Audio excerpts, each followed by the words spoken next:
Mas afinal de contas, o que é a codependência química?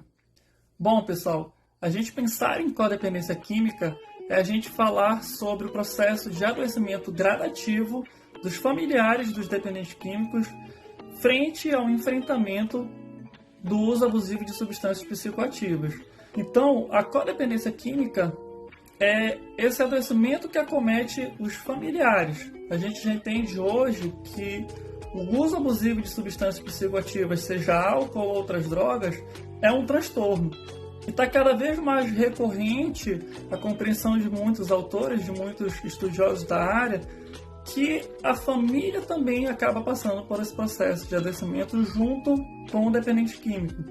Mas então, como e por que esse processo de codependência química acontece na família? Ele costuma começar como uma manifestação natural do cuidado do familiar para com o dependente químico. Esse familiar, de todas as formas possíveis, vai tentar auxiliar, vai tentar ajudar e prestar todo o apoio para esse dependente químico. Porém, ao longo do tempo, esse processo de cuidado vai perdendo um pouco a mão e essa família, esse familiar, vai perdendo muitas vezes a noção de si.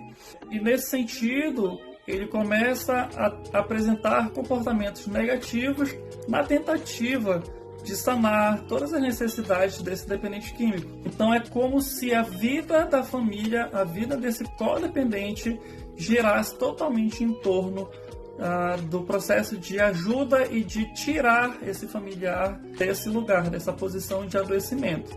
A minha vida parece não mais fazer sentido porque a do outro não faz. Então, eu adoeço junto com o outro. Quais são os sinais dessa codependência química? Como é que a gente pode perceber? A gente vai perceber alguns sinais que são muito significativos. O primeiro deles é a questão da culpa. O codependente, ele vai se culpar muito e vai achar que ele é totalmente responsável por a pessoa estar ali onde ela está. Uma outra coisa que a gente observa muito no codependente químico é a questão da baixa autoestima. Então, são pessoas normalmente que não têm um autocuidado, não têm uma autoestima muito elevada e negligenciam muitas vezes o próprio cuidado.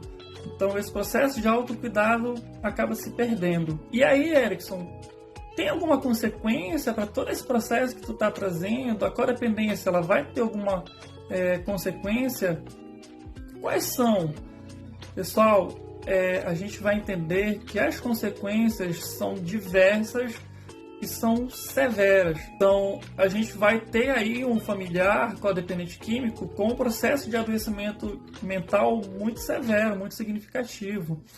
E uma das coisas que a gente precisa trabalhar muito quando a gente fala sobre questão de saúde mental, por exemplo, é justamente desse processo de adoecimento, não só do dependente químico, mas também do codependente químico, que é muito importante. Porque esse codependente químico, ele vai apresentar muitas vezes quadros de ansiedade, quadros de crise de pânico, quadros depressivos. A gente observa hoje em dia que é muito recorrente o processo de adoecimento do familiar do dependente químico, justamente por toda essa doação que ele faz em prol de ajudar o seu familiar. Erickson, então tu está me dizendo que existem diversas consequências, então quer dizer que essa pessoa também precisa de tratamento. Com certeza, pessoal, precisa entender que a família, que o codependente químico, ele precisa de tratamento tão quanto o dependente químico. Então, assim, a gente precisa prestar suporte, a gente precisa criar uma rede de apoio para esse codependente químico, para que ele consiga olhar para si. Quais são as ajudas que esse codependente químico pode procurar? A primeira delas é a busca por um psicólogo para atendimento individual. Dentro do processo de atendimento individual, a gente precisa trabalhar justamente em cima desses temas que eu abordei já aqui no vídeo.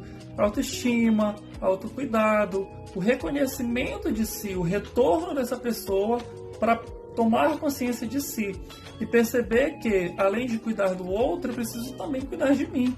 Na verdade, eu preciso primeiramente cuidar de mim para conseguir dar conta de cuidar do outro. E é justamente dentro da terapia ali com o psicólogo, com as técnicas, com o auxílio, com a escuta, que esse codependente químico vai poder criar essas habilidades.